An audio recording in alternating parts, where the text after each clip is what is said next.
En fait, l'Organisation mondiale de la santé a donné une définition assez simple. Elle nous dit qu'il n'y a pas de santé sans santé mentale. C'est-à-dire que souvent, on parle de la santé et on comprend seulement la santé physique, les problèmes physiques. Et on oublie souvent la santé mentale. Et en fait, chaque être humain est composé d'un corps et d'un esprit. Et on peut avoir des problèmes physiques, on peut avoir des problèmes psychiques. Donc c'est un peu ce qu'on appelle la santé mentale. Donc en fait, tout au long de sa vie, on essaye de maintenir un équilibre permanent entre des événements, des difficultés et des ressources qu'on a. Donc la santé mentale, ça serait cette recherche permanente d'équilibre que chacun fait pour vivre la vie la plus satisfaisante possible. Donc au niveau interne, on a des ressources.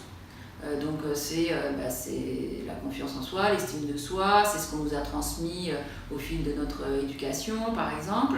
On a des ressources aussi à l'extérieur, mais on peut aussi rencontrer au fil de sa vie des obstacles.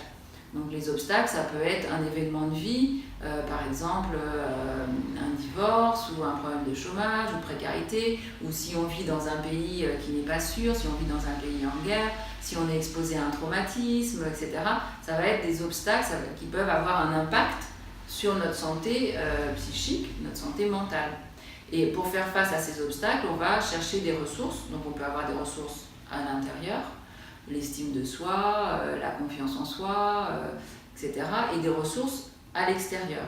Et finalement, les ressources à l'extérieur, ça peut être la famille, les amis, ça peut être un médecin généraliste par exemple, ça peut être des groupes d'entraide, on peut trouver aussi de l'aide par exemple en échangeant sur les réseaux sociaux, etc. Donc on va chercher à chaque fois qu'on va rencontrer un obstacle dans sa vie, on va chercher des ressources à l'intérieur et à l'extérieur dans notre environnement pour essayer de rétablir cet équilibre-là. Et cet équilibre, les déséquilibres de la santé mentale, ça se manifeste sous forme de ce qu'on appelle les troubles psychiques.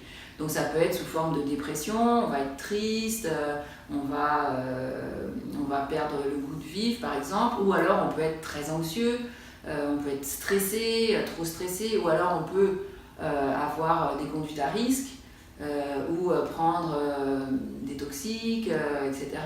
C'est différentes façons, différents signaux d'alerte qui nous disent tiens, là ma santé mentale elle est peut-être pas au top quoi. Et comment je pourrais faire pour retrouver cet équilibre là.